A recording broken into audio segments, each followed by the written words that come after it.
नमस्कार, स्वागत है आपके एटीनो स्वदेश पर। आप देख रहे हैं क्लोजिंग कॉल। आपके साथ में अभिषेक सत्यव्रतम और मुंबई स्टूडियो से मेरे साथ हैं मेरे सहयोगी विश्वमोहन और बेंगलुरु स्टूडियो से हमारे सहयोगी मानसी दवे भी हमारे साथ हैं। लगातार 5 सत्र की गिरावट। आज है हफ्ते का आखिरी कारोबारी सत्र और निफ्टी वहीं पहुंच गया था जहां पर दिसंबर में था, लगभग 1 महीने पुराने लेवल पर। और हम देख रहे हैं कि जो टैरिफ को लेकर जो कंसर्न्स हैं बाजारों को फिर से अपने ग्रिप में ले रहे हैं। अब ट्रेड डील का आगे क्या होगा पता नहीं। आज अमेरिका में सुप्रीम कोर्ट टैरिफ की लीगैलिटी पर अपना फैसला सुना सकता है, उस पर भी बाजारों की नजर है। और अगले हफ्ते नतीजे हैं तो ट्रेडर्स थोड़े से कॉशियस दिखाई दे रहे हैं। लो, और आज फिर से हम देख रहे हैं कि जो बेयर्स की ग्रिप है काफी ज्यादा तगड़ी है। तो लगातार प्रेशर का माहौल। सवाल यह है कि बाजार में अब आगे क्या होगा। क्या बाजार यहां से रिवर्सल दिखाएगा, जैसा कि हमने देखा था कि 25,700 तक गिरने के बाद दिसंबर में भी बाजार में उछाल आया था और हमने नए हाइज बनते हुए देखे थे। तो एक संभावना उस लिहाज से बनती है अगर हम डेटा क्रंचिंग करें तो। अदरवाइज सेंटीमेंट थोड़े से नेगेटिव बाजार के लिए जरूर नजर आ रहे हैं। निफ्टी बैंक अपने रिकॉर्ड हाई से लगभग 1000 पॉइंट टूट के कारोबार कर रहा है और सेंसेक्स में जो गिरावट है अपने हाई से 2000 पॉइंट से भी ज्यादा की हो चली है। तो अगला 1.5 घंटा बहुत ही एक्शन पैक्ड होने वाला है। एक एक करके सिलसिलेवार ढंग से हम शो में आगे बढ़ेंगे। क्या कुछ करने वाले हैं जरा एक झलक आपके सामने हम रख देते हैं। तो थोड़ी देर में वायदा के जरा डेटा समझेंगे। एफएनओ मार्केट से क्या संकेत मिल रहे हैं ये समझने की कोशिश करेंगे। क्लोजिंग ट्रेड लेकर आएंगे अपने एक्सपर्ट्स के 2:10 पर। ऑप्शंस के चैंपियन होंगे 2:40 पर। एक बढ़िया ट्रेड बताएंगे आपको ऑप्शंस का। और 3 बजे मार्केट एट 3 होगा। 3:10 पर बीटीएसटी और एसटीबीटी के ट्रेड्स होंगे। 3:20 पर इवेंट्स टू वॉच, यानी कि अगले हफ्ते बाजार की नजर कहां पर रहने वाली है उस पर हम फोकस करेंगे। तो काफी कुछ होने वाला है इस शो में, लेकिन फटाफट देख लेते हैं कि बाजार के लिए 5 बड़ी बातें कौन सी हैं, यानी कि आज की जो हाईलाइट्स हैं वो क्या हैं। तो लगातार 5वें सत्र में नरमी। निफ्टी में 25,700 के नीचे के लेवल, 200 अंकों से ज्यादा की गिरावट और 25,700 के नीचे आपको निफ्टी कारोबार करता हुआ नजर आएगा। निफ्टी बैंक करीब 400 अंक टूटा है और 400 अंक टूटने की वजह यह है कि आज जितने भी दिग्गज प्राइवेट बैंक हैं आज दो हिस्सों में बटा हुआ है। प्राइवेट बैंकों की अलग चाल है, सरकारी बैंक थोड़ी सी राहत दिखा रहे हैं। तो एचडीएफसी बैंक 1% कमजोर, आईसीसी बैंक में आज प्रॉफिट टेकिंग आगे 2% की, कोटक बैंक और एक्सिस बैंक ये सारे के सारे आज कमजोरी आपको दिखाएंगे। दिग्गजों में कमजोरी जारी है, वहां से उत्साह नहीं निकल के आ रहा है। हम देख रहे हैं कि एचडीएफसी बैंक, आईसीसी बैंक ये कमजोर है। आईसीसी बैंक हम देख रहे हैं कि 2% टूटकर आज निफ्टी का सबसे ज्यादा गिरने वाला शेयर है। और अगर आप बाकी शेयरों को देखेंगे, रिलायंस की जो चाल भी है काफी ज्यादा लैकलशर है। रियल्टी शेयर सबसे ज्यादा टूट रहे हैं, इंडेक्स करीब 2.25% टूट गया है। तो लोढ़ा हो गया, डीएलएफ हो गया, तमाम शेयर गिरावट के शिकार हो रहे हैं। और अगर आप स्मॉल कैप देखेंगे तो वहां पर फिर से विश्वास की कमी और इंडेक्स से करीब 1.5% नीचे। मिड कैप इंडेक्स में जो गिरावट है वो है लगभग आधे % के आसपास की। तो लगभग पूरी की पूरी स्क्रीन इक्का दुक्का अगर आप सेक्टर को छोड़ दें तो आज आपको जो तस्वीर है वो लाल रंग में ही रंगी हुई नजर आएगी। और रियल्टी में सबसे ज्यादा पेन है। आईटी अगर आप देखेंगे, आईटी, ऑयल एंड गैस, ये कुछ सेक्टर्स हैं जहां पर थोड़ी बहुत बाइंग हो रही है। अदरवाइज बाजार में रिस्क थोड़ा बढ़ता हुआ और रिस्क को रिफ्लेक्ट कर रहा है इंडिया विक्स 3% के उछाल है, करीब 11 के आसपास के स्तर हैं। लेकिन ब्रॉडर मार्केट में क्या हो रहा है, कौन से शेयरों में आज उबाल है या फिर कहां पर ज्यादा पिटाई हो रही है, ये जरा समझ लेते हैं। विश्वमोहन के पास है पूरी लिस्ट। विश्वमोहन बताइए आज के बाजार्स कौन से हैं। देखिए, बजट जैसा बड़ी बातों में भी बता रहे थे, जो बजट की लिस्ट में सबसे ऊपर है रियल एस्टेट स्टॉक्स। लगातार चौथे दिन यहाँ पे गिरावट दिख रही है। दिग्गज के साथ साथ मिड कैप रियल एस्टेट कंपनियां भी यहाँ पर काफ़ी कमज़ोर है। गोदरेज प्रॉपर्टीज देखिए, Oberoi realty, DLF, Anantraj industries जैसे नाम है जहां पर काफ़ी गिरावट दिख रही है। गोदरेज प्रॉपर्टीज में तो 4.5% से ज़्यादा की गिरावट दिख रही है। और ये लगातार चौथा दिन है जहां पर रियल एस्टेट सेक्टर में यहाँ पर गिरावट दिख रही है। इसके अलावा एक सेक्टर ऐसा है इस बाजार में जहां पर अच्छी मजबूती दिख रही है, डिफेंस। यहाँ पर जिस तरह के ग्लोबल तनाव हैं और साथ साथ बजट में यहाँ पर डिफेंस बजट बढ़ने की उम्मीदें हैं, मजबूत ऑर्डर बुक हैं, तो ये सारे फैक्टर डिफेंस शेयरों को सपोर्ट कर रहे हैं। और यहाँ पे अच्छी रफ्तार है। एमटार टेक्नोलॉजीज देखिए 7% ऊपर, मझगांव डॉक, वेल, बीएल, तमाम ये ऑर्डर बुक की खबरों से यहाँ पर अच्छी मजबूती देखने को मिल रही है। चुनिंदा स्टॉक्स की बात करें तो आईएक्स का शेयर शुरुआती कारोबार में मजबूत था, लेकिन मार्केट कपलिंग को लेकर अब अगला फैसला 19 जनवरी को आएगा।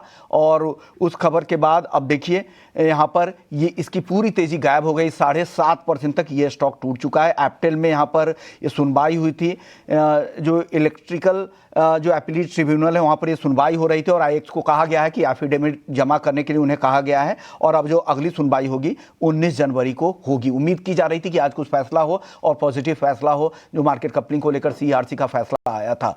तो उस खबर से यहाँ पर आईएक्स पर काफ़ी दबाव दिख रहा है। इलेक्ट्रॉन इंजीनियरिंग जो नतीजे आए हैं वो यहाँ पर मुनाफे में कंसोलिडेटेड मुनाफा 33% गिर गया है, उसका दबाव 16% से ज़्यादा की गिरावट। इबिटा मार्जिन देखिए यहाँ पर 19%, 20% के नीचे आ गया है, 27% था पिछले साल की इसी तिमाही में। तो एक बड़ी गिरावट मार्जिन में, उसका साफ असर यहाँ पर इलेक्ट्रॉन इंजीनियरिंग के स्टॉक में भी दिख रहा है।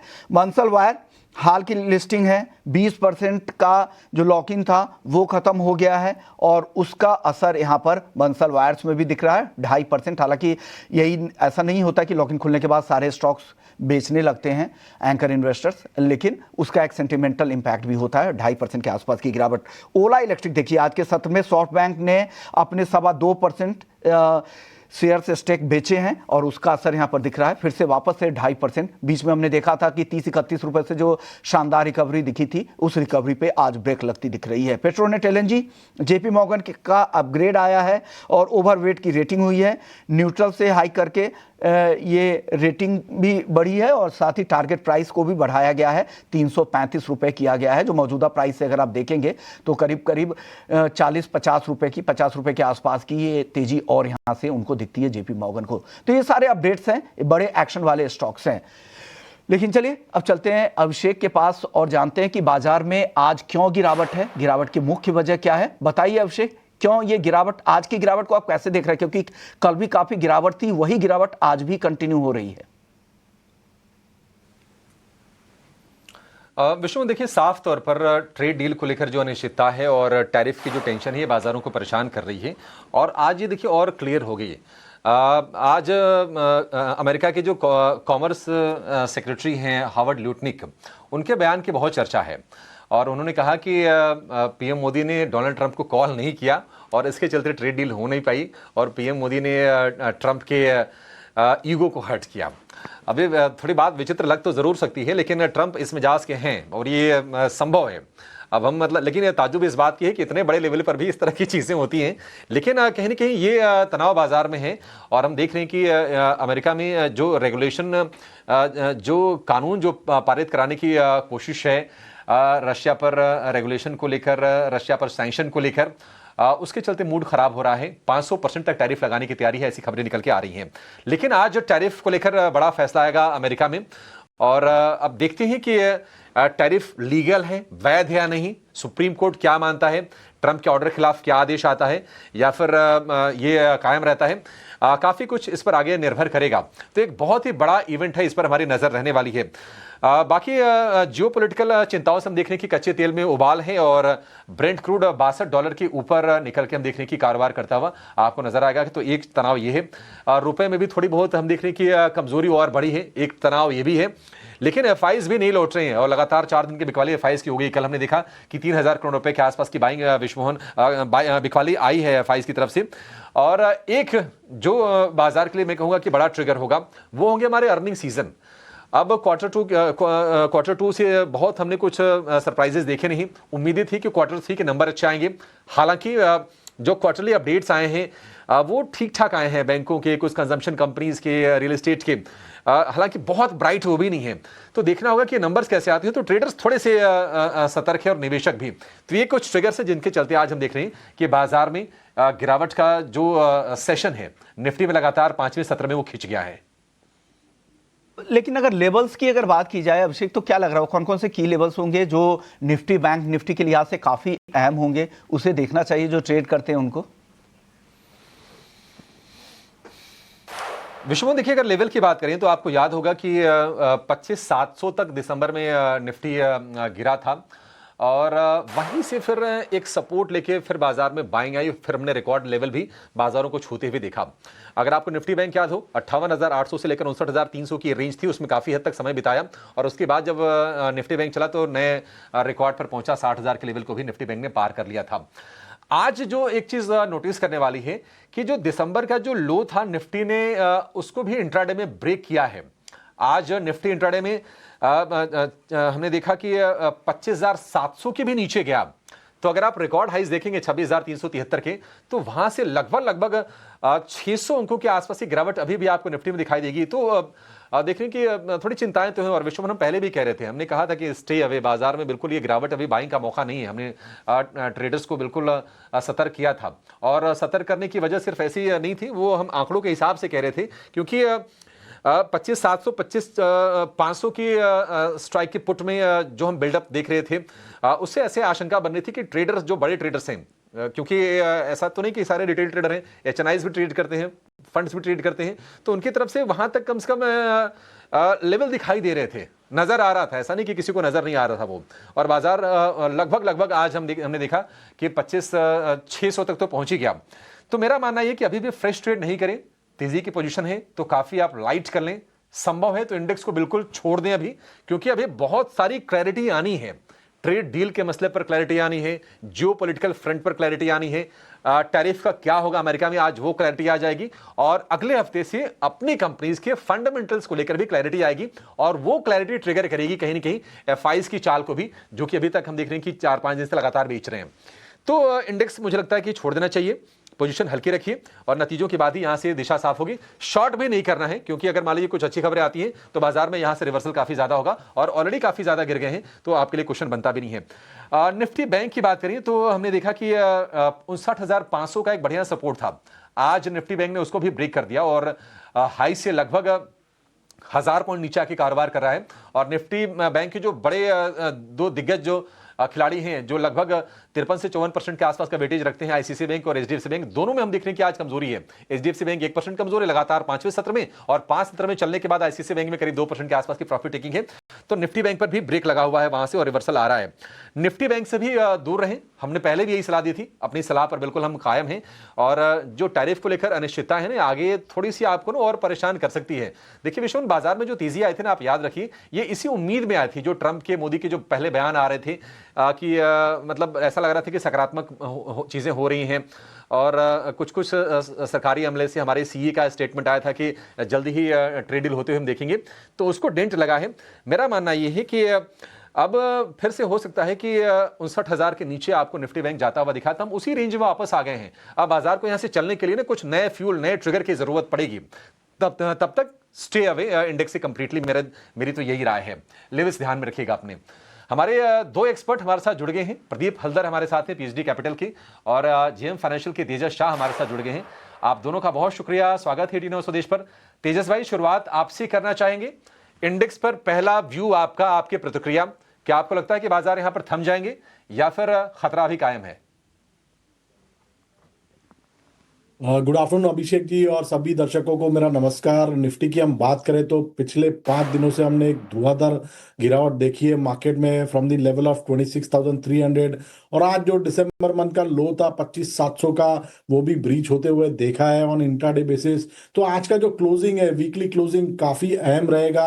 अगर 25,700 के ऊपर ये बंद देता है तो हम थोड़ा सा सेफ है, लेकिन अगर 25,700 के नीचे अगर क्लोजिंग आता है, वीकली क्लोजिंग, तो मुझे लगता है ये गिरावट का जो दौर है वो जारी रहेगा।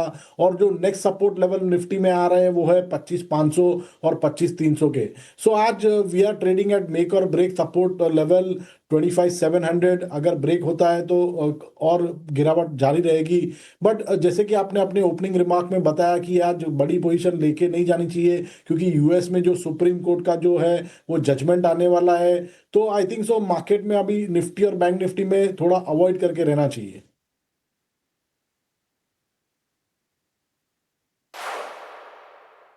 इंडेक्स पर ये एक नजरिया फिलहाल हमें अब मिलता हुआ दिख रहा है। एज वी स्पीक बाजार जो है लगातार निचले स्तरों पर कामकाज करते हुए इंडेक्स वाइज कॉशियस नजरिया है, लेकिन स्टॉक वाइज अपॉर्चुनिटीज क्या बन रही हैं, ये जानने के लिए आइए आगे बढ़ते हैं और हमारे अगले सेगमेंट क्लोजिंग ट्रेड्स का रुख करते हैं।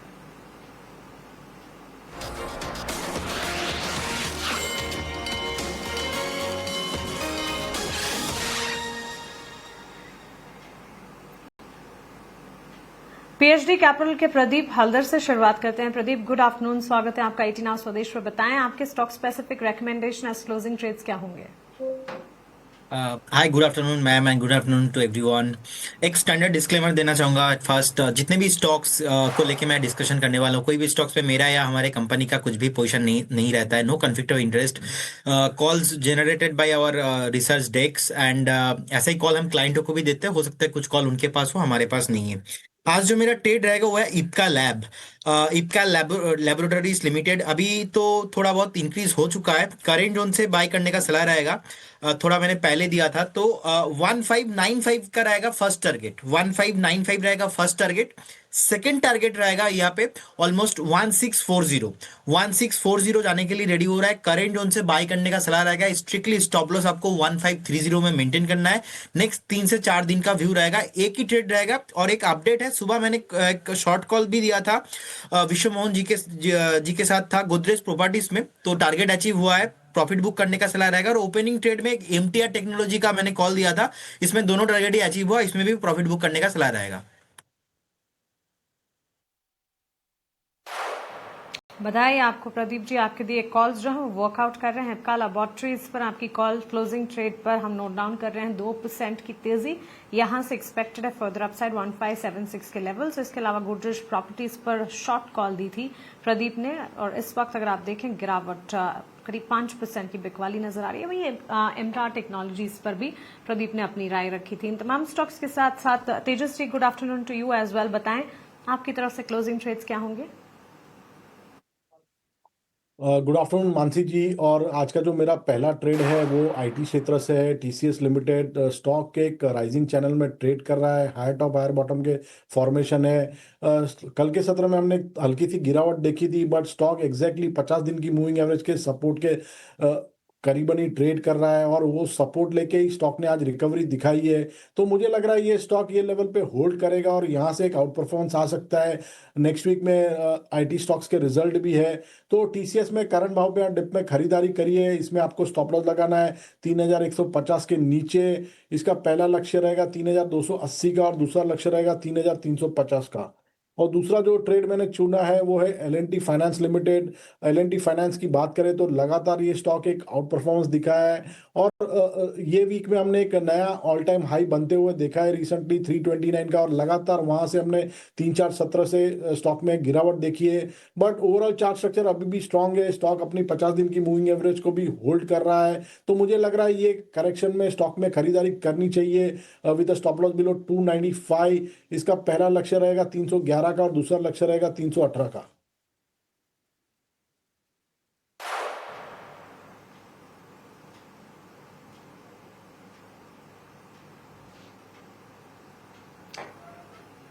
बिल्कुल। तो चलिए, एल&टी फाइनेंस करीब 2% की बिकवाली है। यहाँ पर 311 और 318 दो टारगेट्स हैं। इसे मानकर चलें 295 का एक स्टॉप लॉस यहाँ पर आपको मेंटेन करना है। हमारे दोनों एक्सपर्ट्स की तरफ से जो क्लोजिंग ट्रेड्स हैं वो इस वक्त आप अपने स्क्रीन पर देख रहे हैं, जहां पर रेकमेंडेशन स्टॉक वाइज इस वक्त मार्केट में, जहां इंडेक्स काफी वॉलेटाइल है फिलहाल नजर आ रही है।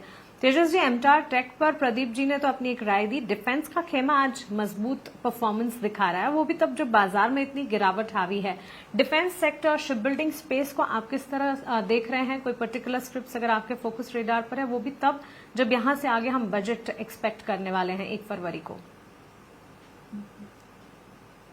देखिए, एमटार टेक्नोलॉजी की बात करें तो ये स्टॉक ने एक अच्छी खासी स्ट्रेंथ दिखाई है, बट इसका जो स्विंग हाई था 2719 का, वहां से ही हमने हल्की सी मुनाफा वसूली देखी है। तो आज का जो क्लोजिंग है वो काफी इंपॉर्टेंट रहेगा। अगर स्टॉक 2720 के ऊपर बंद देता है तो ही मुझे लग रहा है रैली कंटिन्यू हो सकती है। In that case next target will be 2785 and 2920 on the higher side. So अगर किसी के पास पोजीशन है तो होल्ड कर सकते हैं विद स्टॉप लॉस बिलो 2630, और इसमें अगर 2720 के ऊपर क्लोज देता है तो ये जो रैली है वो बरकरार रह सकती है।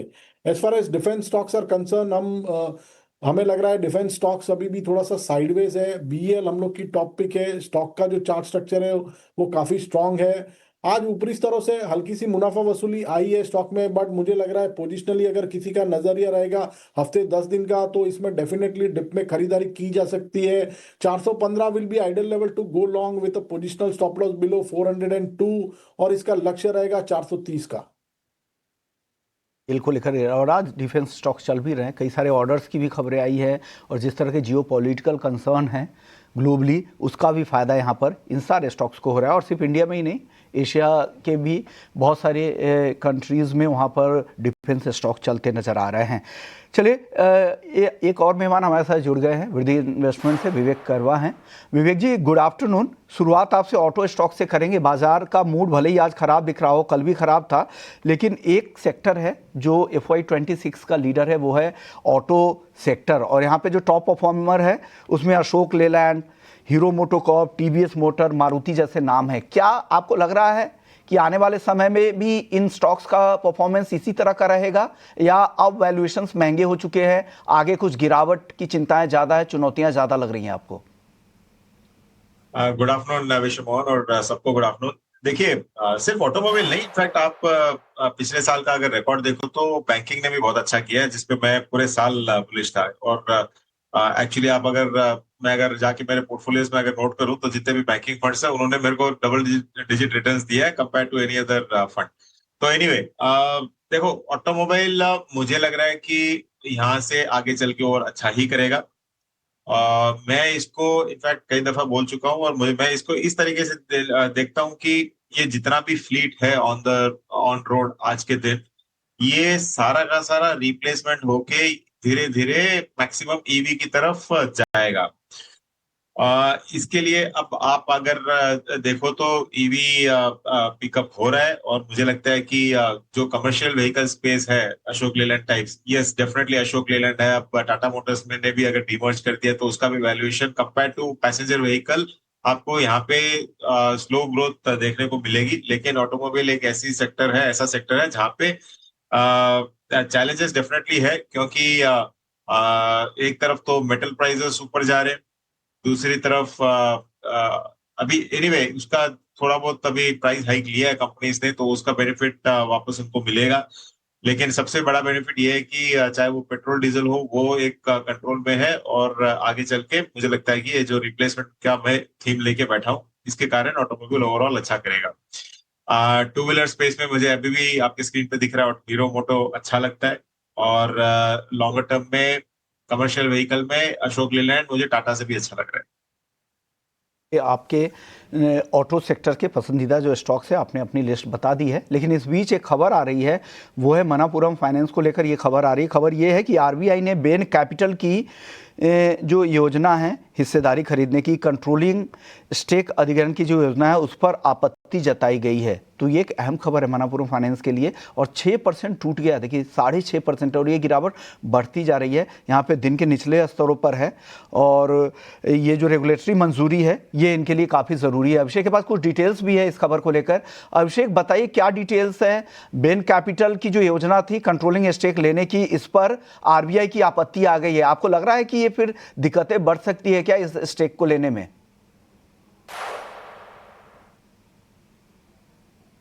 कहते थोड़ी बढ़ती हुई दिखाई तो दे रही है, क्योंकि कुछ दिनों पहले ही आई थिंक ये खबर आई थी कि कंपटीशन कमीशन ऑफ इंडिया से इनकी डील को ना गो हेड मिला था। और आपको याद होगा कि ये डील की जो खबर लगभग साल भर पहले फरवरी में आई थिंक कि 2025 में आई थी, और 18% हिस्से के लिए करीब 4,400 करोड़ रुपए के आसपास की डील थी ये। अब इसमें ये रोड ब्लॉक है, आगे चल के मतलब कंट्रोलिंग स्टेक लेने के मतलब अगर लेते तो फिर उनको ऊपर ऑफर भी लाना पड़ता है, ये तमाम चीज़ें होनी थी। अब प्रोमोटर का स्टेक लगभग मणप्पुरम फाइनेंस में अगर हम देखें तो 35 to 40% के आसपास के बीच में कहीं है। तो ये बड़ी गिरावट, और आप देखिए जो रिएक्शन है काफ़ी ज़्यादा शार्प है। मणप्पुरम फाइनेंस में मेजॉरिटी हिस्सा खरीद पर RBI ने आपत्ति जताई है। अब आपत्तियों में क्या कहा RBI ने, ये चीज़ें साफ नहीं है। फिलहाल न्यूज़ एजेंसी रॉयटर्स के हवाले से ये खबर निकल के आ रही है। तो मणप्पुरम फाइनेंस हो या फिर मुथूट, मतलब जो गोल्ड फाइनेंसर्स है उनमें तो अपनी फंडामेंटल्स के दम पर पिछले साल में काफ़ी ज़्यादा तेज़ी हुई है, लेकिन ये शार्प फॉल हालांकि एक बहुत शार्प रिएक्शन आया इस खबर के आने के बाद और उसके बाद शेयर थोड़ा संभलता हुआ जरूर दिखाई दे रहा है। लगभग 5% के आसपास की नरमी अभी भी है। आप मणप्पुरम फाइनेंस के शेयर में देखेंगे 295 रुपीज की आसपास के प्राइसेस हैं। एक राय लेते हैं विवेक जी से इसको लेकर। विवेक जी, मतलब ऐसा लग रहा था कि सब कुछ ठीक ही चल रहा था, अब आपत्ति किस बात को लेकर है ये जरा बाद में समझेंगे, डिटेल सामने आ जाएंगे। आप जरा बताएंगे कि क्या होनी चाहिए निवेशकों की स्ट्रेटजी और आपके हिसाब से क्या आपत्तियां हो सकती हैं, संभावित क्या है?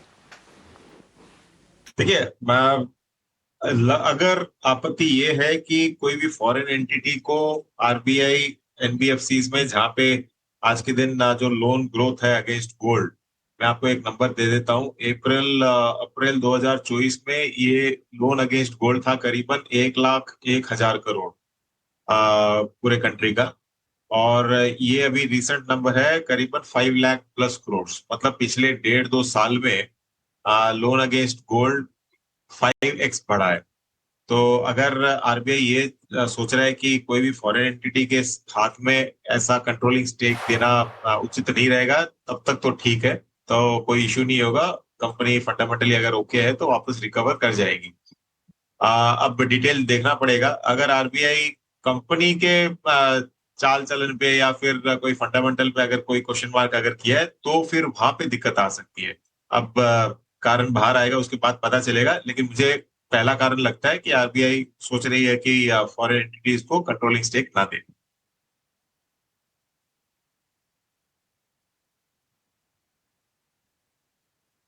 तो चलिए, गोल्ड फाइनेंसिंग काउंटर्स पर फिलहाल एक टेक हमें मिलता हुआ और इस बीच फंडामेंटल और टेक्निकल नजरिया बाजार पर इस वक्त जानना बेहद जरूरी है। हमारे दोनों ही तरह के एक्सपर्ट्स, फंडामेंटल और टेक्निकल, हमारे साथ मौजूद हैं। सिर्फ और सिर्फ आईटी सेक्टर इस वक्त बाजार को संभालने का काम कर रहा है। इसके अलावा लगभग सारे सेक्टर्स में बिकवाली का दबाव है। डिफेंस सेक्टर भी इस वक्त मार्केट को सपोर्ट करने का काम कर रहा है। Vivek, good afternoon to you. IT space पर ही एक टेक जानना चाहूंगी। काफी चैलेंजिंग रहा 2025 का साल आईटी इंफॉर्मेशन टेक्नोलॉजी के लिए, और उसके बाद 2026 में मानो स्लो एंड इवेंचुअली ये सेक्टर जो है उभरने की कोशिश कर रहा है। क्या आपको लगता है on a long term basis IT sector पर फोकस अब करना चाहिए और स्लो एंड इवेंचुअल स्ट्रैगर्ड मैनर में एंट्री अपॉर्चुनिटीज यहाँ पर लार्ज आईटी प्लेज या छोटी मॉड्यूलर कंपनियों पर लेनी चाहिए? देखिए, आईटी पे मैं ऐसे कॉन्ट्रेरियन थोड़ा थोड़ा इन्वेस्टमेंट करवाते आ रहा हूँ मेरे क्लाइंट्स को। ये डिस्क्लोजर आप मान लीजिए। ऑफकोर्स मैं स्टॉक का नाम नहीं ले रहा तो कोई दिक्कत नहीं है। यहाँ पे ऐसा है कि एक तो जो सेक्टोरल रोटेशन हो रहा है, देखिए कल आईटी खराब कर रहा था, जब 2-3 दिन पहले आईटी खराब कर रहा था, तब जब बाजार अच्छा कर रहा था। आज बाजार खराब कर रहा है और आईटी ठीक ठाक कर रहा है। तो मुझे लगता है कि यहाँ से डाउनसाइड जो रिस्क है इस सेक्टर में बहुत ही मिनिमल है। मुझे नहीं लगता है कि कोई ज्यादा रिस्क है ही नहीं है इसमें। और जहां तक कंपनीज का स्पेंडिंग का और एआई का इफेक्ट है, देखिए इस साल भी मेरे हिसाब से कंपनीज रिक्रूटमेंट नहीं करेगी, तो वहां पे जो स्लो डाउन है वो ऑफकोर्स रियल स्लो डाउन है, लेकिन ये एम्प्लॉयज के लिए ज्यादा घातक हो सकता है, ना कि आईटी कंपनीज के लिए। आईटी कंपनीज कैसे भी रिस्ट्रक्चर करके एआई में स्पेंडिंग भी अभी चालू कर रही है। इनफैक्ट लास्ट क्वार्टर टीसीएस ने अनाउंस भी किया था कि करीबन 18,000 या 19,000 करोड़ वो लोग इन्वेस्ट करेंगे। तो सारा इवॉल्विंग सेक्टर है। एक नए रूप में वापस आईटी उभर के आएगा एआई को अडॉप्ट करके। तो longer term yes for sure. मुझे नहीं लगता है कि 2026 में भी कोई भी फ्रेश रिक्रूटमेंट वगैरह ये कंपनीज करने वाली है, तो यहाँ पे आपको डबल डिजिट रिटर्न मिल जाए ये नहीं पॉसिबल है। लेकिन हाँ, डाउन साइड बहुत ही मिनिमल है। हो सकता है कि अगले 3 साल एवरेज आपको अच्छा खासा यहाँ पे डबल डिजिट सिक्के अगर मिल जाए। तो IT as a contrarian definitely है। बहुत ज्यादा पैसा मत डालिएगा मेरे कहने पे, लेकिन हाँ, मैंने जैसे कहा एज ए कॉन्ट्रेरियन थोड़ा बहुत एलोकेशन आप डेफिनेटली कर सकते हो। एब्सोल्युटली। तो चलिए, ये टेक फिलहाल हमें आईटी सेक्टर पर ऑन अ फंडामेंटल बेसिस मिलता हुआ। प्रदीप, आपसे गोदरेज प्रॉपर्टीज पर तो एक आपने डाउनसाइड शॉर्ट की स्ट्रेटजी दी ही थी। आज सुबह जब मिड कैप के लूजिंग कैंडिडेट्स की बात हम कर रहे थे, तब एक स्टॉक गिरावट देख रहा था, वो था पावर इंडिया। इस वक्त भी हम देख रहे हैं 5% की बिकवाली यहाँ पर है मिड कैप के लूजिंग कैंडिडेट्स में। पहले 5 स्टॉक्स में ये स्टॉक है गोदरेज प्रॉपर्टीज के साथ साथ। पावर इंडिया वैसे मूव्स दिखाता है ये स्टॉक, लेकिन आज 4 से 5% की गिरावट है। इस गिरावट में क्या कोई एंट्री अपॉर्चुनिटी ढूंढनी है टेक्निकल्स के हिसाब से? क्या कुछ लग रहा है यहाँ पर? मुझे लगता है कि अभी एंट्री नहीं करना चाहिए, थोड़ा वेट करना चाहिए। लेवल 16,750 से 16,950 इस रेंज के आसपास आता है तो आपको एक स्टैगर मैनर पे इन्वेस्टमेंट करने का सलाह रहेगा with mid to long term के हिसाब से। अभी नहीं, क्योंकि जिस तरीके से चार्ट खराब हुआ है, इनफैक्ट डेली, वीकली, मंथली, तीनों टाइम फ्रेम में मुझे लगता है कि गिरावट और थोड़ा लंबा चलेगा। नेक्स्ट एक हफ्ता अपने वॉच लिस्ट में ऐड करके रखिए। कभी भी अगर 16,950 से नीचे आता है तो आपको बाई करना चाहिए, यहाँ पे वैल्यूएशन ठीक हो जाएगा।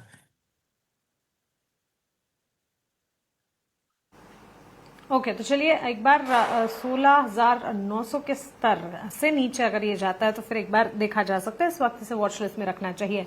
इस बीच बाजार में गिरावट गहराती हुई, करीब 600-700 अंकों की बिकवाली सेंसेक्स में नजर आ रही है। 83,488 के स्तर, निफ्टी 25,650 के स्तरों पर करीब 250 अंकों की बिकवाली और बैंक निफ्टी में भी 500 अंकों के करीब की गिरावट है। एक छोटे से ब्रेक के लिए हम रुक रहे हैं, ब्रेक के उस पार बाजार पर चर्चा हम जारी रखेंगे, आप बने रहेंगे।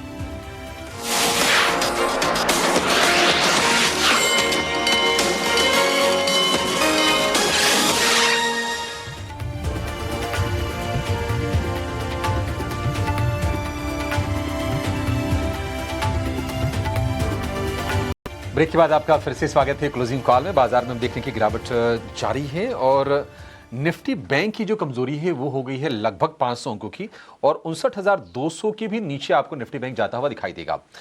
0.25% से ज्यादा की गिरावट निफ्टी में भी है और उतनी ही गिरावट हम निफ्टी बैंक में दे रहे हैं। आज कोई भेदभाव नहीं है, बराबरी से गिर रहे हैं दोनों के दोनों इंडेक्स।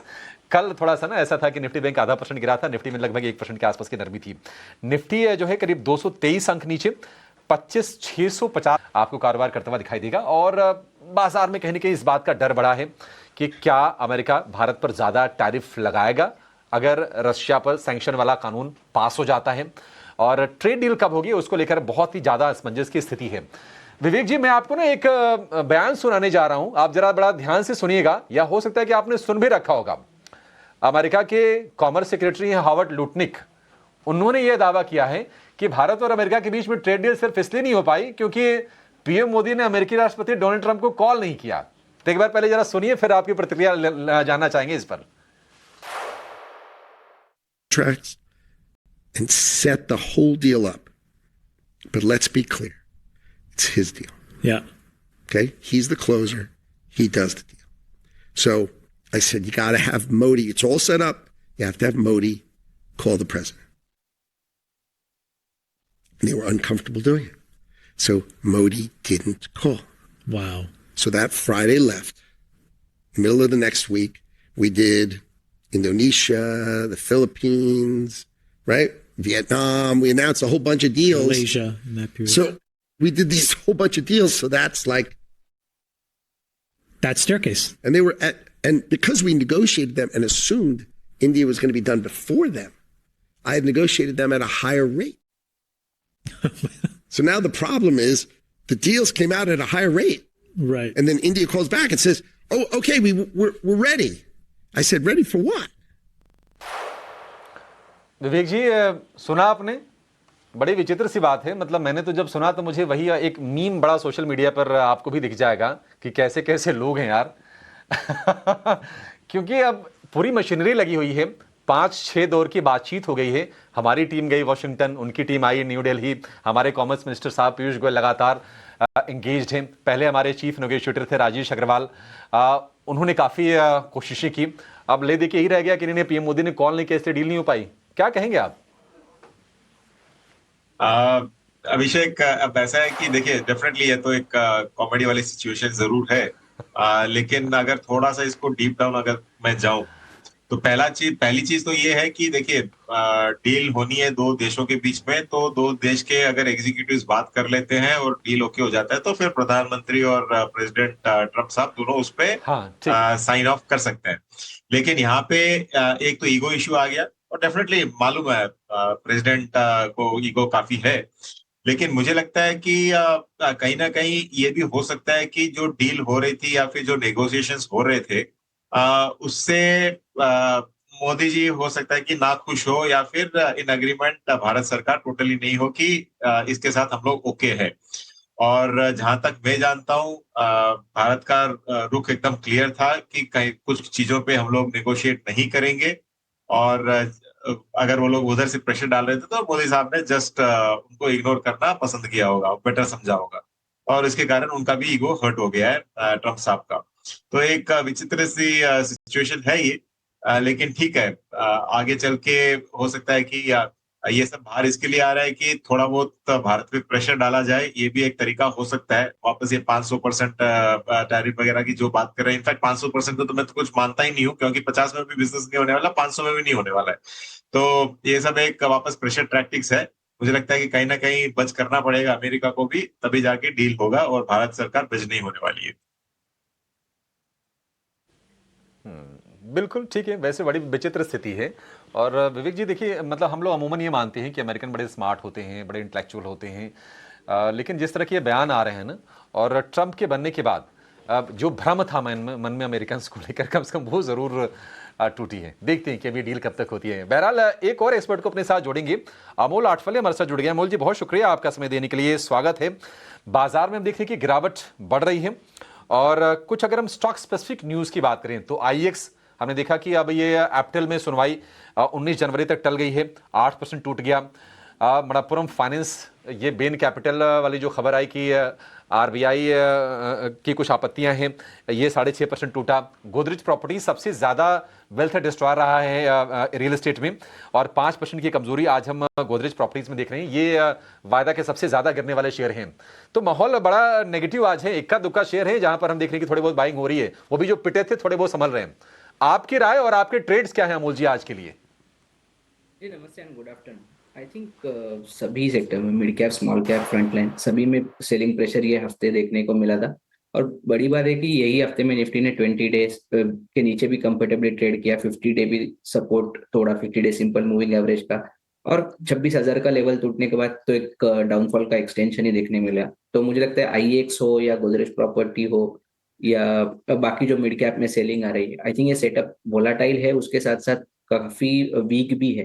तो ऐसे स्टॉक, ऐसे फॉर्मेशन जहाँ पे, वहां पे थोड़ा सा वेट एंड वॉच का ये अप्रोच रहेगा। अगर मैं पिक्स की बात करूंगा तो मैं ऐसे फॉर्मेशन देख रहा हूँ जिनके ब्रॉडर सेटअप अभी भी अच्छे। शॉर्ट ये लेवल पे जाना रिस्क टू रिवॉर्ड के हिसाब से ठीक नहीं लग रहा है।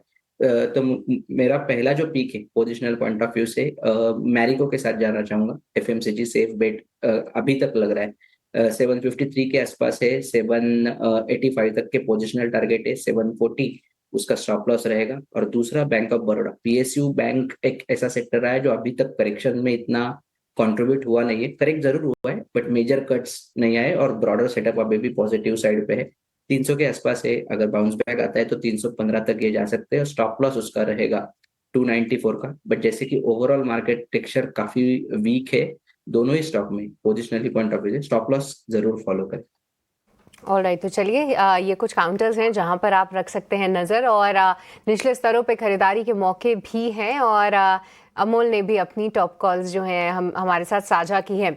बजाज ऑटो उस पर फिर से जो है हम प्रेशर आते हुए देख रहे हैं, और आप देखिए जो सेलिंग प्रेशर पैसेंजर व्हीकल से शुरू हुआ था, अब कहीं ना कहीं इसके चपट में टू व्हीलर्स काउंटर्स भी आ रहे हैं।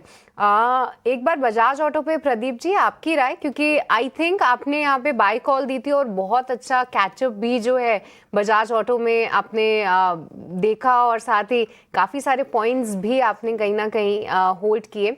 कैसे देख रहे हैं आप फिलहाल बजाज ऑटो को? किसी ने निचले स्तरों पे बाय किया है तो क्या यहाँ पे प्रॉफिट बुक कर लें? Good afternoon ma'am. देखिए मुझे लगता है कि अभी भी यहाँ पे प्रॉफिट बुक नहीं करना चाहिए, क्योंकि स्ट्रक्चर बहुत ही अच्छा है, और जिस तरीके का चार्ट है बस नॉर्मल एक हेल्दी करेक्शन आ रहा है। एंड मुझे लगता है कि continuously higher high formation maintain करेगा फ्यूचर में भी। 9750 अगर ब्रेक होता है इस केस में 10,500 10,600 तक आने का हाई पोटेंशियल है, क्योंकि मार्केट का एनवायरनमेंट उतना अच्छा है नहीं। हमने देखा पहले तो स्मॉल कैप में एक्सीडेंट हो रहा था, अभी थोड़ा लार्ज कैप में एक्सीडेंट हो रहा है, तो मूड माहौल उतना बढ़िया है नहीं, तो इसीलिए थोड़ा बहुत यहाँ पे सेलिंग प्रेशर देखने को मिल रहा है। लेकिन शॉर्ट करने का सलाह नहीं रहेगा, मुझे लगता है कि बने रहिए स्टॉक के साथ। स्टॉक का टारगेट जो मैंने बताया था 10,400 10,500 आने वाला दिनों में आते हुए दिखाई देंगे। चलिए यहाँ पे अभी भी जो है टारगेट्स इंटैक्ट है, 10,400 10,500 लेवल्स जो हैं वो देख रहे हैं प्रदीप जी बजाज ऑटो के लिए। और जी हाँ, आज तो देखिए पूरी मार्केट की गिरावट के साथ ही आप यहाँ पर भी एक बड़ा सेल ऑफ आप देखेंगे। बट इसी के साथ साथ एंजल वन, यहाँ पर भी एक बार बात करते हैं, क्योंकि एंजल वन हाल फिलहाल इनके ऑपरेशनल अपडेट्स आए थे पिछले आप देखिए महीने के। कल भी स्टॉक में गिरावट थी और आज फिर से बिकवाली का शिकार हो रहा है। एक बार अमोल, आपकी राय एंजल वन और कितनी गिरावट हावी हो सकती है यहाँ पे? जी भैया, मेरा व्यू इसके ऊपर न्यूट्रल रहेगा। 2300 का सपोर्ट निकल के आ रहा है और 2500 का रेजिस्टेंस। तो चलिए, एंजल वन फिलहाल न्यूट्रल है। एक सपोर्ट और रेजिस्टेंस जो है वो ज़रूर बताए हैं अमोल ने, उनको ध्यान में रखते हैं। बट इस बीच अब 500 अंकों की गिरावट आप देखें निफ्टी बैंक में देखेंगे और निफ्टी 50 भी 25,600 के बेहद करीब है। देखते हैं आज के सत्र में वो लेवल होल्ड होता है या नहीं। पर इसी के साथ अब वक्त तो चला एक छोटे से ब्रेक का, आपका ही मजा आएगा। ब्रेक के उस पार तमाम स्टॉक्स और सेक्टर्स पर चर्चा ऐसे ही जारी रहेगी।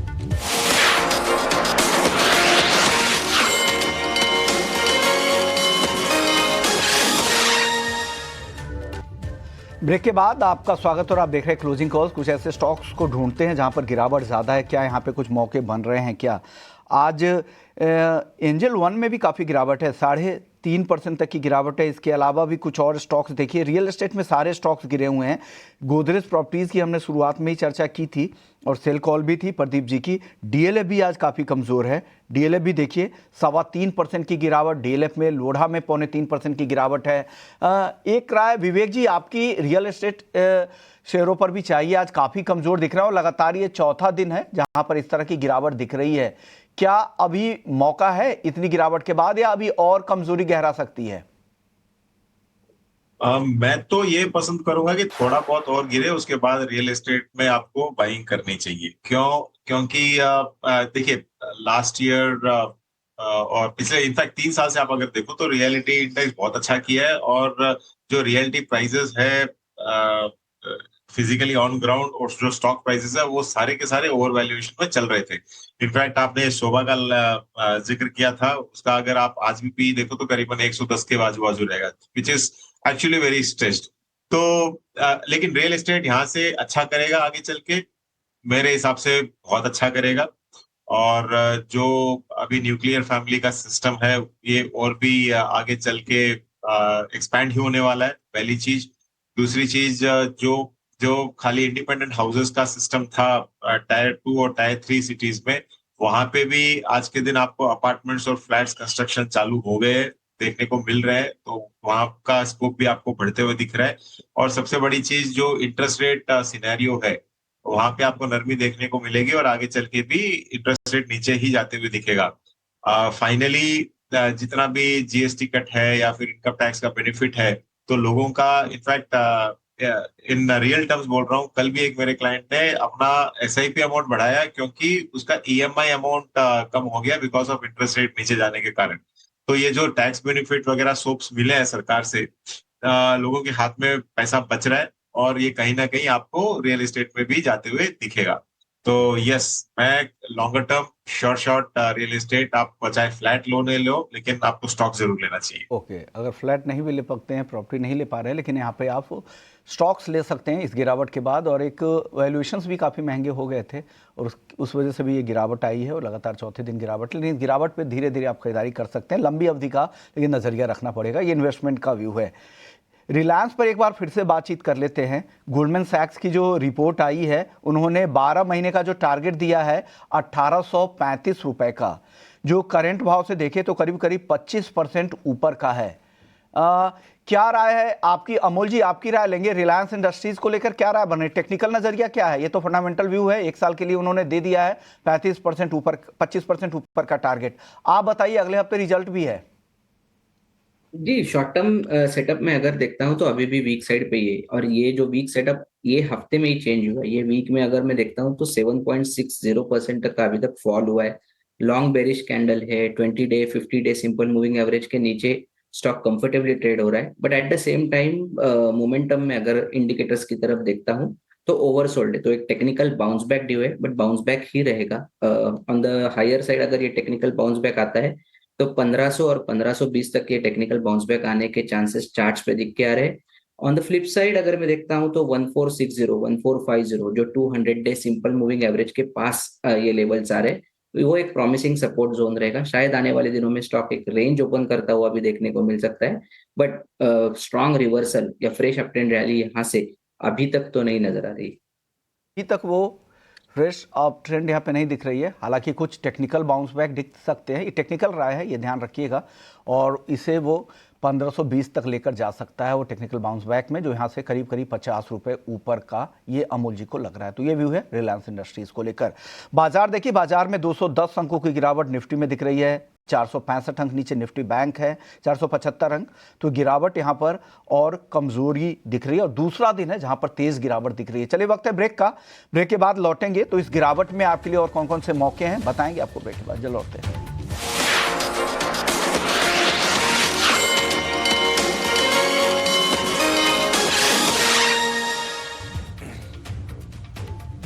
ब्रेक के बाद आपका स्वागत है 18 स्वदेश पर। निफ्टी में गिरावट है 200 अंकों से भी ज्यादा की। निफ्टी बैंक की बात करें तो लगभग 500 अंकों की गिरावट, और फ्रैंकली स्पीकिंग तेजी के लिए ना शेयर खोजने इस बाजार में मुश्किल तो है ही, और मुझे लगता है कि मतलब अभी ठीक भी नहीं है। अभी अगर आप लॉन्ग टर्म के इन्वेस्टर हैं तब तो ठीक है, ट्रेडिंग के लिए बड़ा मुश्किल बाजार में अभी सिचुएशन बनती हुई दिखाई दे रही है। आप देखिए, अगर वॉल्यूम के हिसाब से देखेंगे तो आज इटर्नल में काफ़ी तगड़ा वॉल्यूम रहा। हालांकि शेयर जो शुरुआत में 2-2.5-3% तक ऊपर चला गया था, अब जो गेंस रह गए हैं सिर्फ आधे % के आसपास के रह गए हैं। हालांकि ब्रोकरेज हाउसेस थोड़े से पॉजिटिव होते नजर आ रहे थे इटर्नल को लेकर। विवेक जी, आपकी राय इटर्नल को लेकर, क्या अभी आपको लगता है कि जिसको थोड़ा लंबा नजरिया रखना है तो इटर्नल सही प्राइस पर है? अभिषेक, आपके पास और कोई ऑप्शन भी नहीं है। इटर्नल हो या चाहे स्विगी हो, जो ये नया लेबर कोड वगैरह आया है उसके कारण क्या इफेक्ट फाइनली देखने को मिलेगा, ये तो इस क्वार्टर के रिजल्ट के बाद ही पता चलेगा।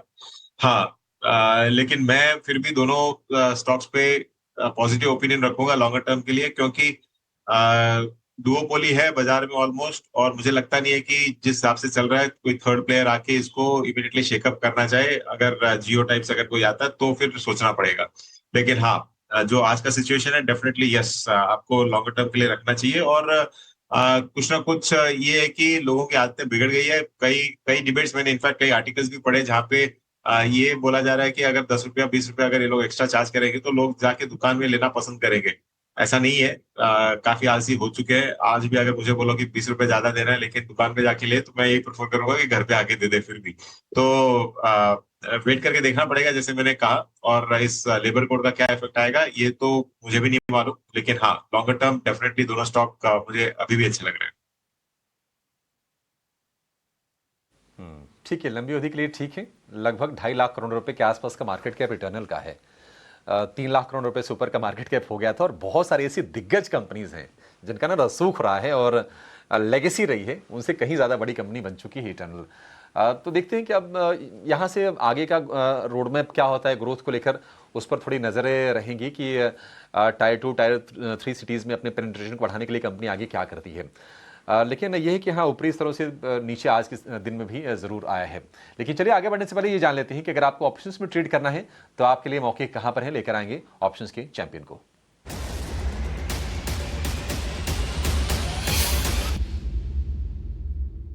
साथ ग्लोब कैपिटल के गौरव शर्मा जुड़ गए हैं। गौरव जी, बहुत शुक्रिया आपका समय देने के लिए, स्वागत है। बताइए कौन सा शेयर आपने चुना है और क्या स्ट्रेटजी होगी? अभिषेक जी नमस्कार, गुड आफ्टरनून। बाजार के अंदर प्रॉफिट टेकिंग का दौर चल रहा है अभी, ऑल्दो अभी जस्ट सपोर्ट्स भी टेस्ट हुए हैं 620 के, लेकिन एक शेयर ऐसा है जिसके अंदर अभी एक ब्रेकडाउन आया है और मुझे उम्मीद है वो थोड़ा सा एक्सटेंड करेगा। शेयर का नाम है जियो फाइनेंस। इसके अंदर पुट बाय करनी है 285 की, 6 रुपए के राउंड अबाउट ट्रेड कर रही है, अभी बाय कर सकते हैं। 4 रुपए का स्टॉप लॉस लेना है और 11 रुपए तक के टारगेट मैं एक्सपेक्ट कर रहा हूँ। लॉट साइज है 2350 का, देयरफॉर स्टॉप लॉस के केस में 4700 रुपए तक का नुकसान हो सकता है, और अगर टारगेट हिट होता है तो 11,750 के करीब का प्रॉफिट देखा जा सकता है इस ट्रेड में। गौरव जी, चलिए स्ट्रेटजी तो ठीक है, जियो फाइनेंस 285 वाली पुट खरीदनी है। आपसे ये जाना है गौरव जी कि आपने जो अपनी फोटो हमें दी है ये सर कितनी पुरानी है ये, और ना मैं गुजारिश करूंगा आपसे कि आप अपनी नई फोटो ना हमारी गेस्ट कोऑर्डिनेशन टीम को भेज दीजिए। बिल्कुल ठीक है। ये कब की है वैसे Gaurav ji? Even I don't remember, काफी पुरानी है। ये वैसे है कब की? हो सकता है शायद 7-8 हाँ, ये साल तो हो ऐसा गए लग रहा है कि होंगे, आपने जब I मतलब guess। शुरुआत वाली फोटो होती है ना, हाँ, वो एकदम चेहरे पे जो सिंसियरिटी जो होती है वो दिखाई दे रही है। और लेकिन आप अपनी नई वाली फोटो में भेज दीजिए। मैच्योरिटी दिखना कई बार बाजार में बड़ी अच्छी चीज़ होती है। तो ये जियो फाइनेंस के पुट खरीदने की सलाह गौरव जी की। और हमने देखा था कि 300 रुपये के ऊपर निकलने की कोशिश शेयर कर रहा था, लेकिन उसके बाद फिर से कहीं न कहीं मामला डिरेल हो गया और अब नीचे आ रहा है 285 के पुट, यानी कि गौरव जी को लगता है कि अभी शेयर और ये नीचे जाएगा। 6 रुपये के भाव पर आपको मिलेगा। लक्ष्य होगा 11 रुपये का, स्टॉप लॉस होगा 4 रुपये का, अधिकतम मुनाफा 11,750 और अधिकतम जो नुकसान होगा 4,700 रुपये का होगा। ठीक है गौरव जी, बहुत शुक्रिया आपका समय देने के लिए और बेहतरीन स्ट्रेटजी हमारे दर्शकों को बताने के लिए। राष्ट्रपति यूएस प्रेसिडेंट ट्रंप का कुछ स्टेटमेंट आ रहा है, हमारी टीम आपको फ्लैश करके बता रही है कि अमेरिका और वेनेजुएला साथ मिलकर बढ़िया काम कर रहे हैं। क्या कहें इस पर, ऑयल एंड गैस इंफ्रा के लिए मिलकर बढ़िया काम कर रहे हैं। पहले आपने हमले किए, उनके राष्ट्रपति को आपने कैद किया, अमेरिका ले गए, उनको ट्रायल वहां पर कर रहे हैं। उसके बाद आप डिक्टेट कर रहे हैं वेनेजुएला को कि अच्छा क्या करना है। आप जो ऑयल परचेज कर रहे हैं और जो पैसे वेनेजुएला को मिलेंगे वो आपके इशारे पर, आपके आदेश पर खर्च करने हैं। अब ठीक है, ये ठीक है, खबर ऐसी आती रहेंगी। शांति बहाल करने के लिए राजनीतिक कैदियों को रिहा कर रहा है अमेरिका। अब देखते हैं, अब तो एक तरह से कठपुतली सरकार धीरे धीरे मुझे लगता है कि वेनेजुएला में हो जाएगी। अभी तक स्थिति नहीं है क्योंकि सुप्रीम कोर्ट के निर्देश पर जो सरकार बनाई उन्होंने राष्ट्रपति निकोलस मादुरो के पक्ष में ही शुरुआती अपनी आवाज़ दी रॉड्रिग्स ने। लेकिन ये अपडेट आ रहा है। लेकिन चलिए कुछ और शेयरों पर आगे व्यू लेंगे। प्रदीप, आपसे एक शेयर है, जरा उस पर राय लेना चाहते हैं। वो शेयर है एनसीसी का। इंफ्रास्पेस की कंपनी है, कंपनी ठीक ठाक ही है, लेकिन ये 52 वीक लो पे जाके कारोबार कर रही है। 150 रुपए के नीचे आ गई। आज गिरावट 2% के आसपास की है। एनसीसी क्या यहां से और आप कमजोर होते हुए देख रहे हैं? जी बिल्कुल अभिषेक सर, मुझे लगता है कि अभी करेंट जोन से तो 10 to 15 रुपीस नीचे इजीली और मैं जाता हुआ देख पा रहा हूँ। क्लियर कट एक चार्ट में ब्रेकडाउन है each and every time frame में, डेली, वीकली, मंथली पे भी। और सपोर्ट जो निकल के आ रहा है वो है मोटा मोटा 135। इससे पहले तो कोई सपोर्ट है ही नहीं। तो अगर किसी के पास पोजीशन है, मेक श्योर आप 130 मैक्सिमम एक स्टॉप लॉस मेंटेन कीजिए, लेकिन उससे नीचे आपको देखना नहीं है फिलहाल। अभी तो चार्ट वीकनेस ही है, 135 ऑन द वे। ठीक है, 130 और गिर सकता है यहां से। चार्ट वीक है। ट्रंप ने यह भी कहा है कि वेनेजुएला पर दोबारा हमला करने की जरूरत नहीं है। अब अमेरिका की जो गोल्स हैं वो अचीव अगर हो गए, पूरी दुनिया कह रही है, अमेरिकन लोग कह रहे हैं। कमला हैरिस ने कहा था कि जो मुख्य लक्ष्य था वो तो वहाँ के ऑयल रिजर्व पर कब्जा करना था। वो लगभग हो ही गया। सबसे ज़्यादा ऑयल रिजर्व लगभग 300 अरब बैरल के रिजर्व हैं वेनेजुएला के पास। तो अब हमला करने की जरूरत नहीं पड़ेगी। और आप ये भी देखिए कि जब अमेरिका ने हमला किया, तमाम जो तर्क दिए, ऐसी किसी उनके जो कह सकते हैं कि बैकबोन है वेनेजुएला के, तो उनके जो ऑयल के भंडार है उस पर कहीं हमले नहीं किए गए। ये गौर करने वाली बात है। फिलहाल एक छोटे से ब्रेक का वक्त हो गया है। ब्रेक के बाद जब लौटेंगे तो मार्केट एट 3 का समय हो जाएगा और आपको बताएंगे कि बाजार में आज क्या कुछ हुआ है, थोड़ा विस्तार से समझेंगे। और आगे हमारे एक्सपर्ट जो बने हुए हैं उनसे कुछ और बढ़िया ट्रेड और निवेश के आइडिया भी समझेंगे। आपकी जाएगा नहीं।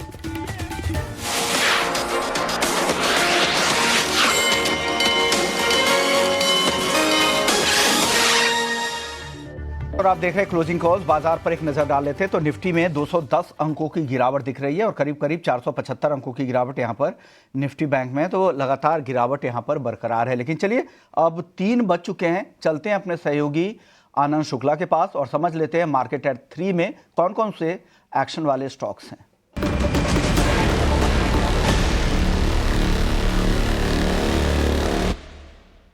आनंद, बताइए कौन कौन से वो स्टॉक्स है जहां पर एक्शन ज़्यादा दिख रहा है अभी? जी हाँ विश्व मोहन, पहले बाजार की तरफ देखें तो आज बाजार में भारी गिरावट देखने को मिल रही है और जो सेक्टर सबसे ज़्यादा गिरा हुआ है वो है रियल्टी का। रियल्टी सेक्टर में लगातार चौथे दिन गिरावट देखने को मिल रही है। बड़े शेयरों की तरफ देखें तो Godrej properties, DLF, Oberoi realty, इन तीनों शेयरों में 3 से 5% की आज मतलब काफ़ी ज़्यादा गिरावट है। आज 3 से 5% की इन शेयरों में गिरावट देखने को मिल रही है। वहीं वॉल्यूम वाले शेयरों की बात करें तो सुप्रजीत इंजीनियरिंग का शेयर देखिए कमजोरी पर कारोबार करता नजर आ रहा है, औसत से काफ़ी ज़्यादा वॉल्यूम देखने को मिल रहा है। वहीं एमटार टेक की बात करें तो डिफेंस शेयरों में आज तेज़ी देखने को मिल रही है। एम्टायर टेक का शेयर करीब 7 से 8% ऊपर कारोबार करता नजर आ रहा है और औसत से 11 गुना ज़्यादा वॉल्यूम एम्टायर टेक के शेयर में है। वहीं हिताची एनर्जी की बात करें तो 5% नीचे कारोबार करता नजर आ रहा है शेयर। औसत से 6 गुना ज़्यादा वॉल्यूम हिताची एनर्जी के भी शेयर में देखने को मिल रहा है। खबरों की बात करें तो आईजीएल पर खबर आई है, कंपनी को सऊदी अरब में प्री क्वालिफिकेशन कंपनी ने पास किया हुआ है और ये जो प्री क्वालिफिकेशन स्टेज पास किया है वो नेचुरल टेंडर गैस के लिए है, जिसके चलते आज शेयर हरे निशान में कारोबार करता नजर आ रहा है। वॉरी एनर्जीज की बात करें तो कंपनी को सोलर मॉड्यूल के लिए ऑर्डर मिला है और कंपनी जो है 105 मेगावाट सोलर मॉड्यूल का सप्लाई करेगी। हालांकि आज गिरावट का असर शेयर पर देखने को मिल रहा है। पीटीसी इंजीनियरिंग की बात करें तो सब्सिडियरी को ब्लू ओरिजिन से ऑर्डर मिला है और जो ऑर्डर है वो बड़े सुपर एलॉय इन्वेस्टमेंट के लिए कंपनी को मिला है। एनएमडीसी की बात करें तो कंपनी की तरफ से अपडेट आया जहां बेलालम आयरन ओर की जो कीमत है उसमें 1000 प्रति टन की बढ़ोतरी की गई है और जो अब नई कीमतें हैं वो 4600 रुपये प्रति टन तय की गई हैं। साथ ही साथ बेला फाइंस आयरन ओर की कीमतों की बात करें तो उसमें भी 850 टन की कटौती की गई है और जो नई कीमतें हैं वो 3900 रुपये प्रति टन अब पहुँच गई हैं। अंत में एक ब्रोकरेज रिपोर्ट की बात करेंगे। मॉर्गन स्टैनली की ब्रोकरेज रिपोर्ट आई है लीला पैलेसेस पे, जहां पर उन्होंने ओवरवेट की रेटिंग दी है और लक्ष्य जो रखा है वो रखा है 573 रुपये का। इसके पहले इन्होंने ये लक्ष्य 562 रुपये का दिया था, अब उससे बढ़ाकर 573 रुपये का कर दिया है। आज शेयर करीब करीब 2% ऊपर कारोबार करता नजर आ रहा है। तो 3 बजे तक ये बड़े अपडेट्स थे जहां पर आज एक्शन देखने को मिल रहा है। तो ये पूरे एक्शन वाले स्टॉक्स की लिस्ट और कुछ उसमें ब्रोकरेजेस की रिपोर्ट भी ऐड करके आनंद ने आपको बता दिया है 3 बजे तक के लिए। चलिए ये वापस लौटते हैं और एक और स्टॉक पे नज़र डालते हैं, वो है भारत हेवी इलेक्ट्रिकल्स का, भेल का। हमने चर्चा काफ़ी किया भी है सुबह के शो में भी, लेकिन यहाँ पर ब्रोकरेज हाउसेस की राय ना बटी हुई है। कुछ लोगों को लग रहा है कि अगर चाइनीज़ कंपनी को अगर गवर्नमेंट कॉन्ट्रैक्ट्स में बिडिंग के लिए इजाज़त मिलती है तो एक तो यहाँ पे कंपटीशन बढ़ जाएगा, घरेलू कंपनियों के लिए मुश्किल होगी। दूसरा ये भी कहा जा रहा है कि हो सकता है कि यहाँ पर नई टेक्नोलॉजी कॉस्ट भी कम करने में मदद मिले। तो इस तरह के दोनों तरह के खबरें आ रही हैं, दोनों तरह से इसे लिया जा रहा है। हालांकि बीएचईएल देखिए आज के सत्र में तेज जरूर है। विवेक जी, किस तरह से इसे लेना चाहिए? अगर चाइनीज कंपनी को अगर रिस्ट्रिक्शंस को ईज किया जाता है गवर्नमेंट कॉन्ट्रैक्ट्स में, तो इन कंपनी भेल जैसी कंपनियों के लिए क्या लग रहा है? क्या इनके लिए चैलेंजेस होंगे या इनके लिए एक मौका भी होगा? क्योंकि बहुत सारे फायदे में मिलेंगे, क्योंकि कॉस्ट प्रेशर भी कम होगा, एग्जीक्यूशन में भी सुधार होगा, ज़्यादा कॉम्पिटिटिव होंगी। आप किस तरफ हैं? देखिए विश्वमोहन, ऐसा है कि ब्लैंकेट आप हर प्रोजेक्ट के लिए अप्लाई कर दो या फिर बिड कर लो और फिर सारा का सारा आप ही एग्जीक्यूट करो, उसको वैसे सरकार नहीं करने वाली है। थोड़ा सा रिलेशन ठीक करने के चक्कर में अभी हाल ही में वीजा देना चालू किया है चाइनीज एम्प्लॉइज को, चाइनीज पब्लिक को इंडिया आने के लिए और वाइसी वर्सा। तो मुझे लगता है कि ये उस रूट में जा रहा है कि थोड़ा बहुत वो रिलेशन यहाँ से इम्प्रूव हो, पहली चीज। दूसरी चीज, अगर बिडिंग अलाउ करते हैं तो हो सकता है कि जो क्रिटिकल सेगमेंट्स है वहां पे अभी भी अलाउ नहीं करें। तो पूरी पूरी डिटेल्स आएगी, अब जब चालू होगा प्रोसेस तब पता चलेगा। लेकिन मुझे लगता है कि बहुत जल्दी रिएक्शन देने की सोच रहे हैं हम लोग। ये बीएचईएल यहाँ पर रखते हैं नज़र और हल्की सी रिकवरी जो है निचले स्तरों से फिलहाल मार्केट्स में आती हुई, कुछ बहुत सब्सटैंशियल रिकवरी तो नहीं बोलेंगे, पर जी हाँ एक अटेम्प्ट ज़रूर हो रहा है। 500 अंकों की गिरावट थी निफ्टी बैंक में, वो 400 अंकों की रह गई है। बट कुछ ही मिनट बाकी रह गए हैं मार्केट के क्लोज होने में और इस बीच हमारे साथ हमारे एक और ख़ास मेहमान भी जुड़ चुके हैं। उनसे समझते हैं वो कैसी रणनीति के साथ फिलहाल काम कर रहे हैं और कहाँ पर है उनकी स्टॉक कॉल्स। राजेश पालविया जी का स्वागत करना चाहेंगे अब शो में। Rajesh ji, good afternoon. सबसे पहले तो अपने स्टॉक कॉल्स ही बता दीजिए, क्योंकि अब देखिए कहीं ना कहीं बाजार तो आज कमज़ोर ही है, बट ऐसे बाजार में भी क्या कोई बाय कॉल्स हैं आपके?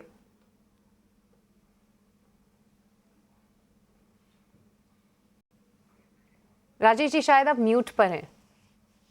देखिए मार्केट के बिहेवियर तो काफ़ी वीक है और जिस तरीके से ब्रेकडाउन देखने को मिला है निफ्टी बैंक निफ्टी में और ब्रॉडर मार्केट में भी देखें तो जिस तरीके की एक इंटेंस सप्लाई प्रेशर है मोस्ट ऑफ द स्टॉक्स में, शॉर्ट बिल्टअप यहाँ पे डेटा में बनते हुए दिखा है। तो यहाँ पे बाय तो अभी नहीं करेंगे जब तक मार्केट में कोई एक रिकवरी के साइन नहीं बनेंगे। हमें लगता है अभी अवॉइड करना चाहिए बाय में तो, लेकिन शॉर्ट साइड के जरूर ट्रेड हमें लगता है कि यहाँ पे इनिशिएट किए जा सकते हैं। बहुत से स्टॉक्स में हम देख रहे हैं कि ब्रेकडाउन आते हुए दिखे, तो हमें लगता है नियर टर्म चार्ट पे एक वीकनेस बनी है, तो ग्लेनमार्क फार्मा हमें लगता है यहाँ से एक ब्रेकडाउन बनते हुए दिख रहा है डेली चार्ट पे।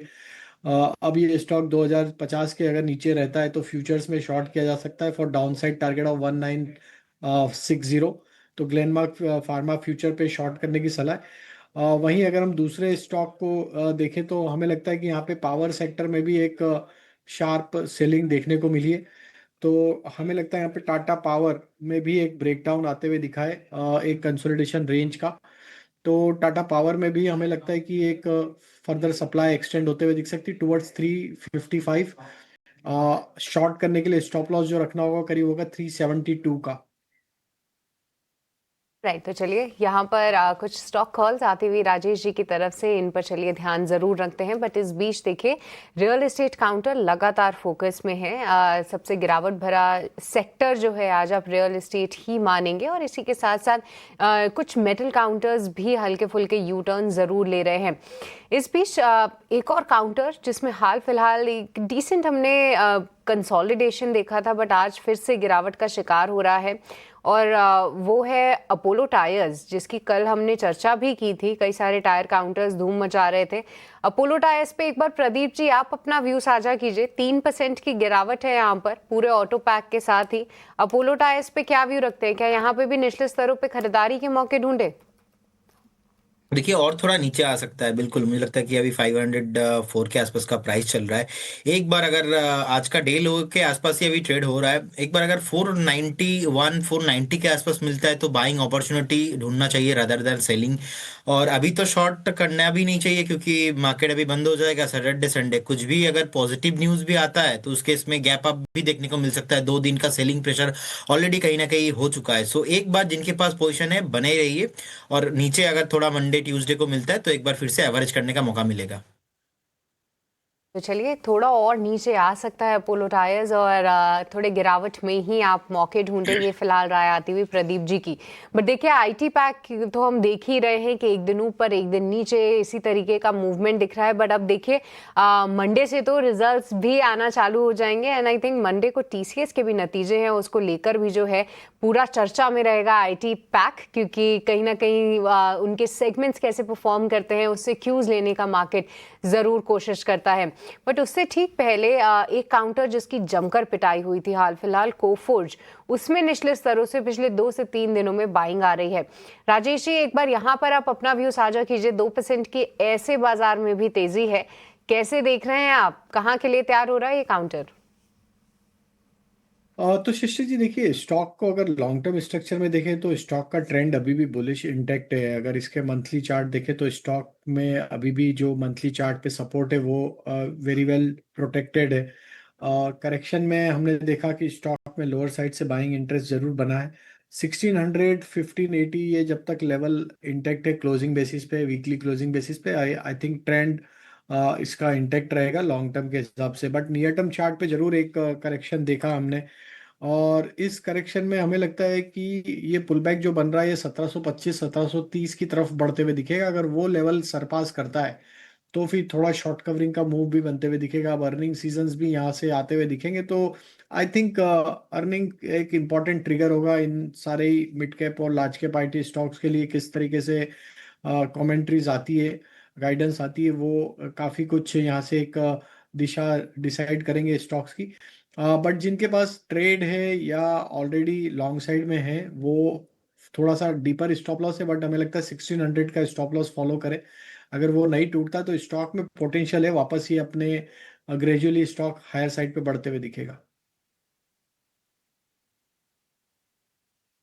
फोर्स को लेकर ये व्यू हो गया।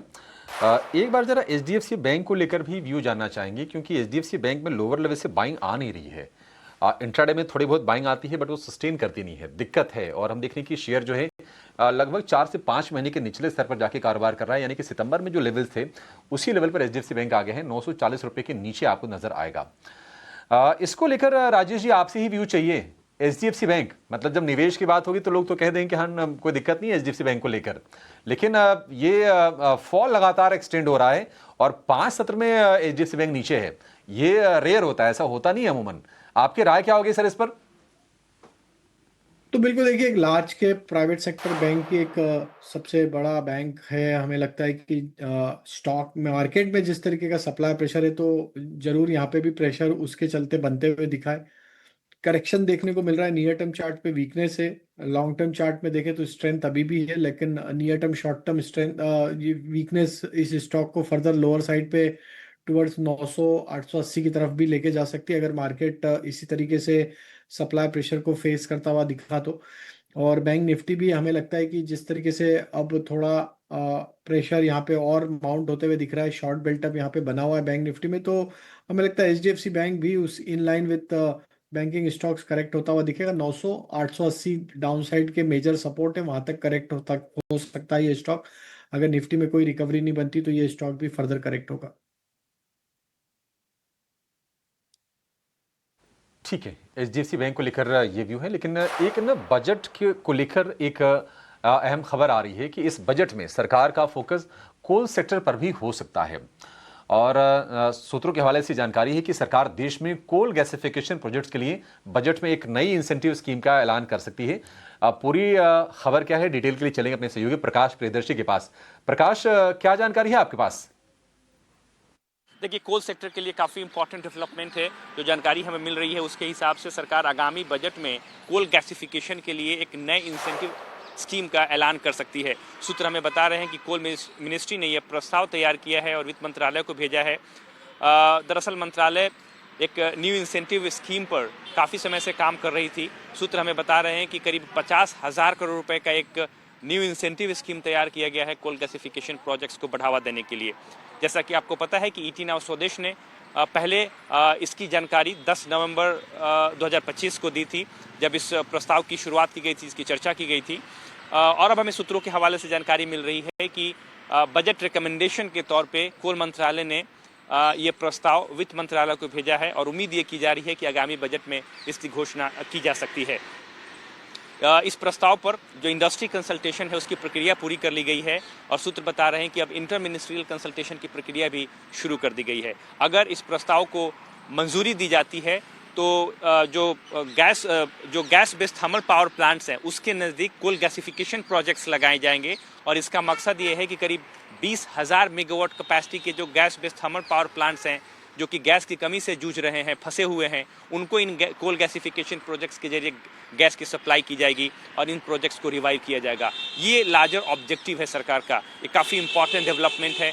आपको पता है कि कोल मिनिस्ट्री ऑलरेडी एक करीब 8500 करोड़ रुपए की एक कोल गैसिफिकेशन इंसेंटिव स्कीम चला रही है, जिसके जरिए टारगेट ये है कि 2030 तक 100 मिलियन टन कोल को गैसिफाई किया जाए।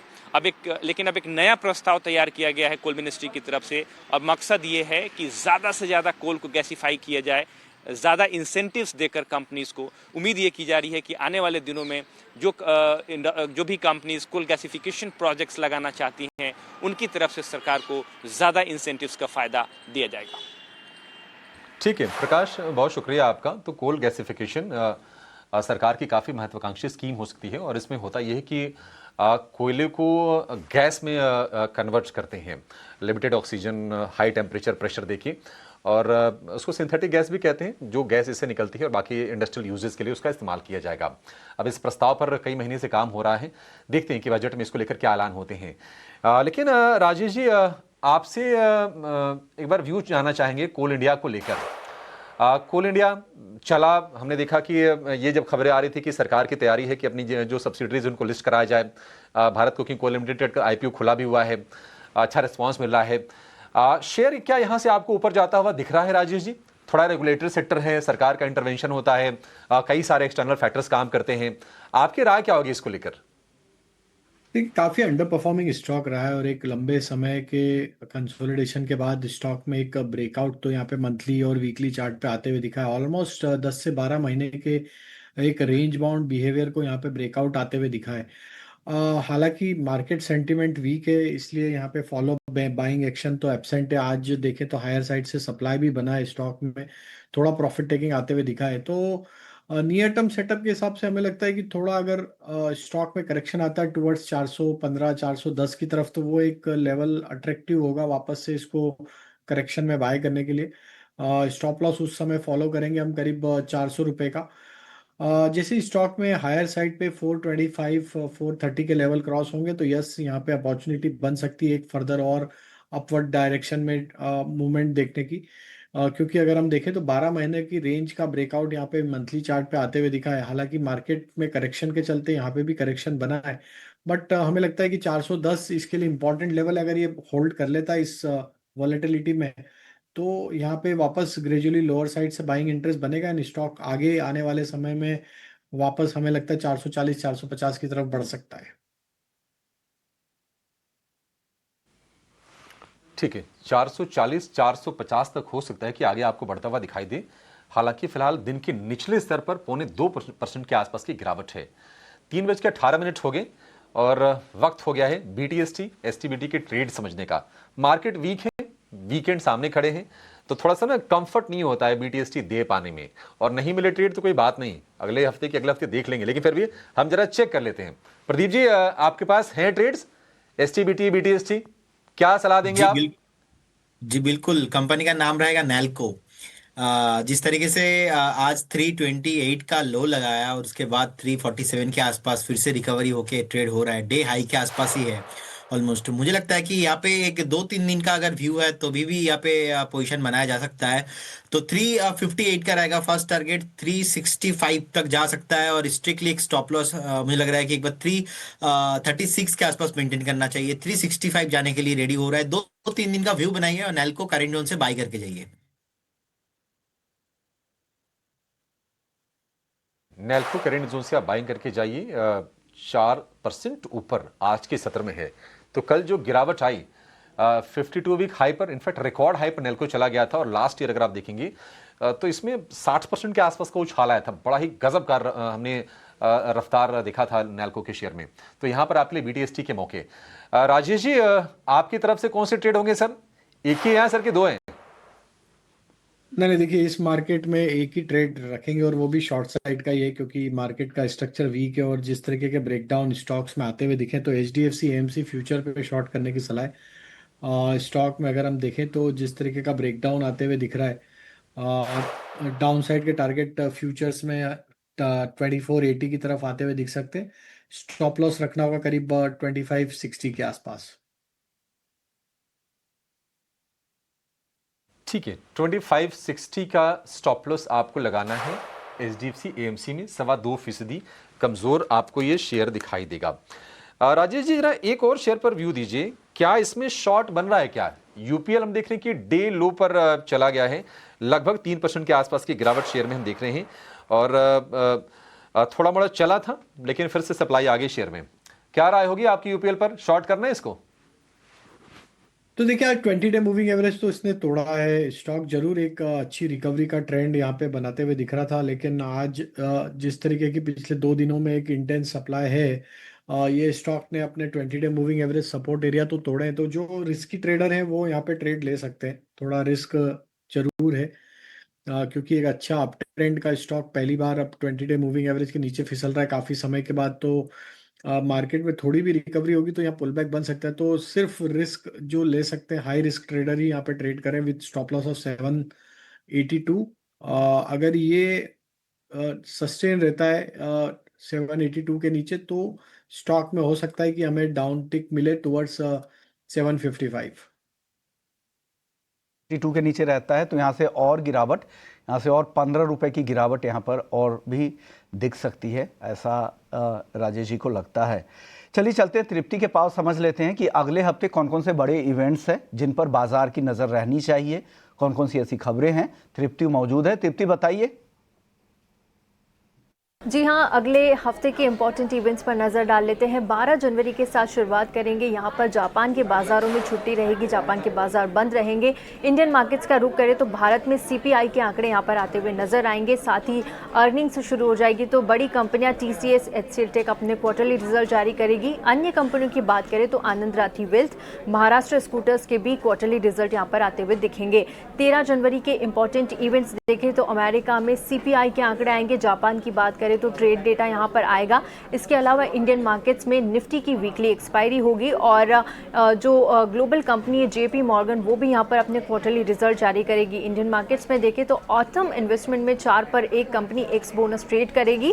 एमागी मीडिया लैब्स का IPO यहां पर खुलने वाला है और भारत कोकिंग कोल का IPO यहां पर बंद होगा। इसमें पैसा लगाने का आखिरी मौका मिलेगा। इसके अलावा ICICI Lombard, ICICI Prudential, Tata Elxsi और बैंक ऑफ महाराष्ट्र भी अपनी तीसरी तिमाही के नतीजे 13 जनवरी को जारी करेगी। 14 जनवरी के इंपॉर्टेंट इवेंट्स पर नजर डालें तो अमेरिका में PPI के आंकड़े, रिटेल सेल्स के आंकड़े आने वाले हैं। चीन में ट्रेड डेटा आएगा। इसके अलावा इंडियन मार्केट्स का रुख करें तो यहाँ पर होलसेल बिक्री के आंकड़े आते हुए नजर आएंगे। कोटक बैंक 1 पर 5 एक्स स्टॉक स्प्लिट करेगी और कंपनी इन्फोसिस अपने तीसरी तिमाही के नतीजे यहाँ पर जारी करेगी। इसके अलावा अन्य कंपनियों में HDFC, AMC, HDB फाइनेंशियल, आनंद राठी और ग्रो के भी नतीजे आएंगे। ग्लोबल कंपनीज में देखें तो bank of America, Wells Fargo और सिटी ग्रुप भी अपने क्वार्टरली रिजल्ट यहां पर जारी करेगी। 15 जनवरी के इंपॉर्टेंट इवेंट्स फटाफट से देख लेते हैं। अमेरिका में बेरोजगारी के दावे के आंकड़े आते हुए नजर आएंगे। जापान की बात करें तो यहां पर भी आप देखेंगे PPI के आंकड़े आएंगे। यूरोप में इंडस्ट्रियल प्रोडक्शन के आंकड़े। इंडियन मार्केट्स का रुख करते हैं। सेंसेक्स की वीकली एक्सपायरी होगी। ट्रेड डेटा और बेरोजगारी के आंकड़े यहां पर भी आते हुए नजर आएंगे। एंजल वन में कंपनी शेयर विभाजन पर विचार कर सकती है। अजमेरा रियल्टी में 1 पर 5 एक्स स्टॉक स्प्लिट करेगी company. HDFC life insurance, Jio finance, Angel One, MRPL and L&T tech के क्वार्टरली रिजल्ट यहां पर आएंगे। और ग्लोबल कंपनीज में देखें तो मॉर्गन स्टैनली, गोल्डमैन सैक्स एंड ब्लैक रॉक अपने क्वार्टरली रिजल्ट यहां पर जारी करेगी। 16 जनवरी को भी काफ़ी सारे अहम इवेंट्स है। अमेरिका में आपको IIP के आंकड़े यहाँ पर आते हुए नजर आएंगे। इंडियन मार्केट्स में देखें तो यहाँ पर हफ्ते का आखिरी कारोबारी दिन होगा, जिसके चलते फॉरेक्स रिजर्व के आंकड़े आएंगे। भारत कोकिंग कोल की एक्सचेंजेस पर लिस्टिंग होने वाली है। अमागी मीडिया लैब्स का IPO बंद होगा। साथ ही अब निफ्टी की कंपनी टेक महिंद्रा, विप्रो और रिलायंस अपने तीसरी तिमाही के नतीजे जारी करेगी। अन्य कंपनियों में पूनावाला फिनकॉर्प, L&T फाइनेंस, पॉलीकेब और फेडरल बैंक भी यहाँ पर अपने क्वार्टरली रिजल्ट जारी करेगी। तो ये थे अगले हफ्ते के इंपॉर्टेंट इवेंट्स। इन पर अपनी नज़र ज़रूर बनाकर रखिए। शुक्रिया तृप्ति ये पूरे इवेंट्स की लिस्ट लेकर आने के लिए। लेकिन 2 जो अहम इवेंट्स है आज जो यूएस में आने वाले हैं वो US के सुप्रीम कोर्ट का फैसला, जो ट्रंप के टैरिफ पर जो रूलिंग आने वाली है वो एक अहम फैसला होगा। और साथ ही जॉब रिपोर्ट जो US की है उस पर भी बाजार आज नजर रखेगा। लेकिन चलिए एक स्टॉक की बात कर लेते हैं जो आज काफ़ी कमज़ोर दिख रहा है और आज ही नहीं लगातार 5वां दिन है जहां पर गिरावट काफ़ी दिख रही है। अदानी ग्रीन एनर्जी में इस हफ्ते 10% तक टूट चुका है। सारे मूविंग एवरेजेस के नीचे ये ट्रेड कर रहा है और आज देखिए 4.5% तक की गिरावट दिख रही है। प्रदीप जी, अदानी ग्रीन एनर्जी को लेकर आपकी क्या राय है? क्या और भी गिरावट दिख सकती है क्या आगे? देखिए विश्वमोहन जी, इसमें क्लियर कट ब्रेकडाउन है चार्ट में। फिलहाल एक सपोर्ट भी है, लेकिन सपोर्ट भी बहुत लंबा है, 896 900 के आसपास है। उससे पहले कुछ ज्यादा स्ट्रॉन्ग सपोर्ट है नहीं। तो मुझे लगता है कि करेंट जोन से भी एक बार 45-40 पॉइंट्स तो मिनिमम नीचे आना पॉसिबिलिटीज है। तो अगर किसी को बाई करना है फॉर द लॉन्ग टर्म, आप बाई करके जा सकते हो, लेकिन अभी नहीं। 900 के आसपास अगर आता है तो, लेकिन फिलहाल अभी तो अवॉइड करने का ही सलाह रहेगा। करेंट जोन से 40-45 पॉइंट नीचे आने का हाई पॉसिबिलिटीज दिखाई दे रहा है। चलिए, करेंट जोन से थोड़ा और नीचे आने की गुंजाइश है फिलहाल अदानी ग्रीन एनर्जी में। इस चीज़ को ध्यान में ज़रूर रखेंगे। बट आज कहीं ना कहीं जो बैंकिंग काउंटर्स में से CSB बैंक फिर से आज थोड़ा सा ऊपर ज़रूर आया है। प्रदीप जी, आप लगातार इसको ट्रैक भी कर रहे थे और यहाँ पर आपने काफ़ी अच्छे मूव्स भी पकड़े थे, बट थोड़ा बहुत स्टॉक वॉलेटाइल हुआ था। फिर से क्या यहाँ पे खरीदारी के मौके हैं? सुबह कॉल दिया था, 15% 16% भागा था स्टॉक, और ये तो होना ही था, थोड़ा बहुत प्रॉफिट बुकिंग भी आना था। तो मुझे लगता है कि शॉर्ट टाइम फ्रेम में जितना प्रॉफिट बुकिंग आना था मोटा मोटा हो चुका है, प्रॉफिट बुकिंग जितना होना था। करेंट जोन से भी बाई करना चाहिए, और अगर आपके पास 1-1.5 महीने का भी व्यू है तो आप यहाँ पे फ्रेश पोजिशन भी बना के जा सकते हैं। इस केस में 482 के आसपास का एक स्टॉप लॉस मेंटेन करना चाहिए, अगेन आपको 590 एंड अबव प्राइस मिलने का हाई पॉसिबिलिटीज है। ऑल राइट, बट आज दिन भर जो है रिलायंस जो है काफ़ी फ्लैट बैठा है, हल्का सा इसने मार्केट को सपोर्ट ज़रूर किया है। एक बार राजेश जी रिलायंस पर कोई टिप्पणी, क्योंकि हाल फिलहाल ये काउंटर भी काफ़ी वॉलेटाइल हुआ है, और अगर ये पिछले 5 दिनों की बात करें 8% का करेक्शन सीधा हमने रिलायंस इंडस्ट्रीज़ में देखा है। अब इन स्तरों पे कैसे देख रहे हैं आप? कहीं ना कहीं 1470 के आसपास होल्ड करने की कोशिश कर रहा है?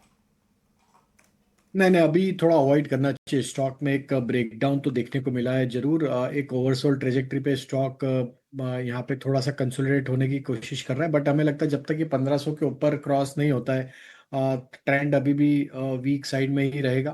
अगर ये 1465 के लेवल को तोड़ता है तो ये फॉल फर्दर 1440 की तरफ भी बढ़ते हुए दिख सकता है। रिलायंस को लेकर ये व्यू। राजेश जी 2 मिनट रह गए हैं, फटाफट बताइए, कोई पुट लेकर हेज करना है क्या?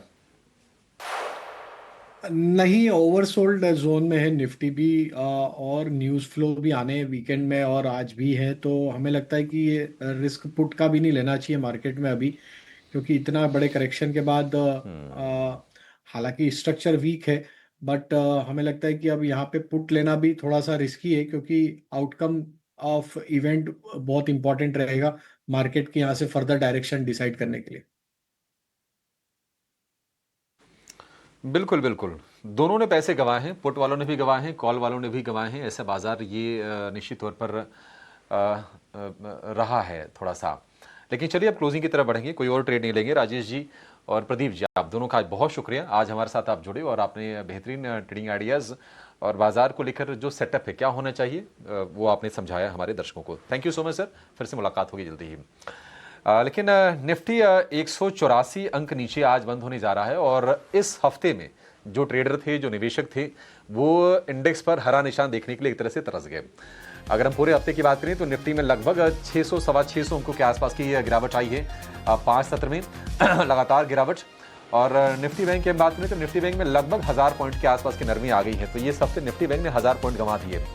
और निफ्टी 25,700 के क्रूशियल लेवल के नीचे जाकर देखने की क्लोजिंग करता हुआ फिलहाल दिखाई दे रहा है। देखते हैं कहाँ पर सेटल होता है।